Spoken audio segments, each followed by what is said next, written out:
Tomorrow is World AIDS Day, a day set aside to focus awareness on the disease.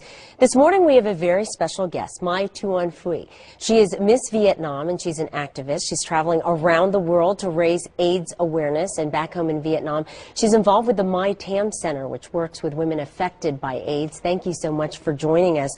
What is your role in World AIDS Day, and why is this cause so important to you?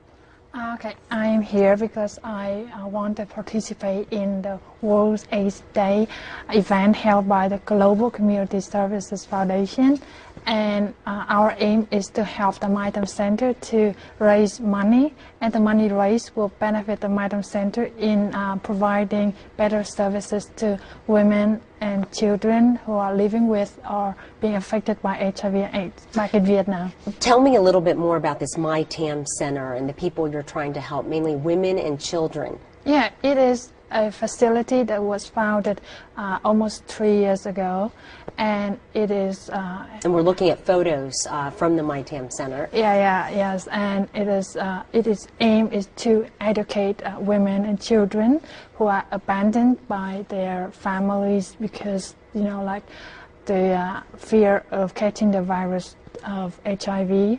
So that fear still exists today? Yeah, that fear still exists today in some parts in Vietnam where people do not have enough understanding of the disease. So we're trying to create a family-like atmosphere for them, because it's really hard for them to live and carry on their lives without support from their families. So we're trying to build a family-like atmosphere within the center so that they will feel like they are being cared for, they're being taken care of. So, and especially, I imagine it must be quite touching to interact with the children. Some of them become orphaned. Yeah, and the fact is, you know, the most touching part is that they're not aware of their loss. They don't know. So even some kids are not aware of the fact that they were being abandoned by their parents. So they still think that their parents are out there somewhere waiting for them, or they would come back and pick them up one day. So what we're trying to do is that we're trying to give hope to those kids. We want to provide them with, you know, like safe food, housing, shelter, education.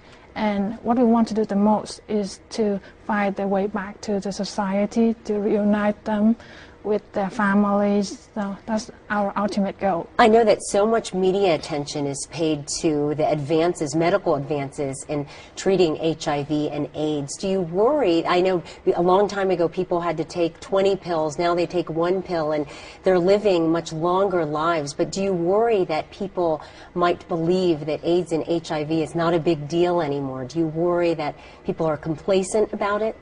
I think I'm very much concerned about it, because since people think it's not a big problem anymore, they will start thinking, okay, it's not as dangerous as it was. So, you know, like the important thing is how do we, you know, like gain the awareness of how bad it's gonna be, even if it's a cure